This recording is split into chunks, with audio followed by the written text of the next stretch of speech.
All right. So, in my newfound purpose of emotional eating and starting this movement called It's Not About the Food, I want to share a story with you.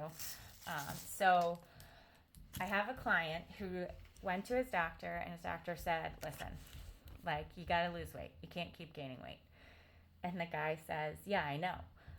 My problem is I really like to have chips with a sandwich at lunch. And the doctor says, well, have some fruit. And the guy goes, well, I really like having that salty flavor. And the doctor's quiet for a few minutes. And then he says, well, I have your answer. And the guy says, okay, what? And the doctor tells him, so have your sandwich or like have a salad instead with some chicken. And then just take one chip and you can lick it. And the guy looked at him and is like, are you being serious? Like, lick a potato chip to get the salt off? And the doctor goes, yeah. Then you'll save yourself a couple hundred calories.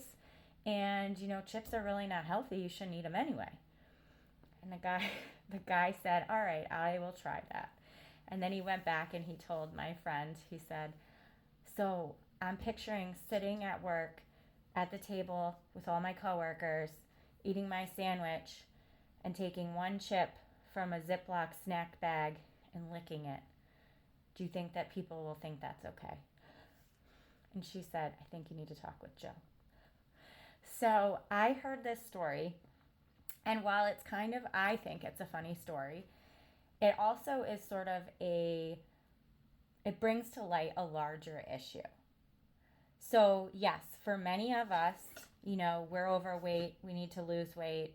Okay, let's change up, let's eat XYZ instead of our chips, or instead of having, I don't know, a couple cookies as a snack, which, by the way, that is not a snack, it is a treat. We can change that to an apple and some peanut butter. But for a lot of us, we can't do that. And I was one of those people. And now most of my clients are those people. And we are working to get them to be not those people anymore. But what I'm talking about is emotional eating. And this is why I say it is not about the food. It's not.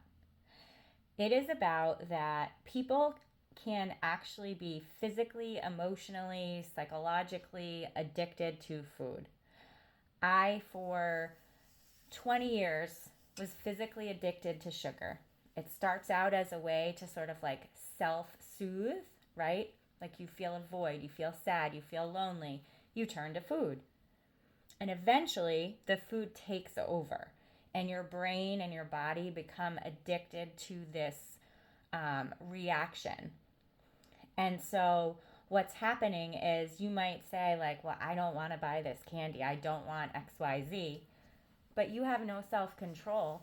And it's not even about self control, it's about this habit becoming a ritual, becoming something you crave, becoming something that no one else can understand, and you make secret rules for it, right? Like, I can't have pasta, but oh, I can have chips. Or I'm not going to have, brown rice and, I don't know, beans for dinner because that's too much carb, which carbs are not bad for you, by the way. But there's this huge misinformation. It is not about just eating the food, it is about the whole reason as to why you can't just eat the food or not eat the food. So that is what I am trying to get out and across to people. There are, it is not just pick up your plate and eat. It is not the clean plate club anymore. We need to eat when we're hungry and stop when we're full and make healthy choices like 80% of the time. And then you can still have the stuff that you want. But for those of you who cannot stop eating or you can't get out of your own way, that is when you need me. You need a life coach, you need a dietitian who has that combination together. Because it is not just about your diet, it is part of it. Part of it is learning how often you need to eat, what you should be having, so that you can make the decision to eat something or not. But there's a whole lot more that goes into you having that bag of chips or not. And so, what I would like to do is spread the word that it is not about the food.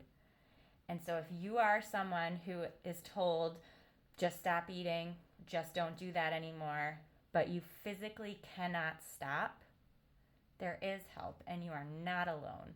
And that is really the message that I am trying to get across to everyone. It is, food can be as addictive as cocaine, as alcohol. These are all things that we turn to help ourselves in moments of sadness, loneliness, happiness even. But then eventually they take over our life. And so if you know someone struggling with food, compulsive eating, I implore you to embrace them and ask how you can help instead of telling them to just lick the potato chip. Thanks.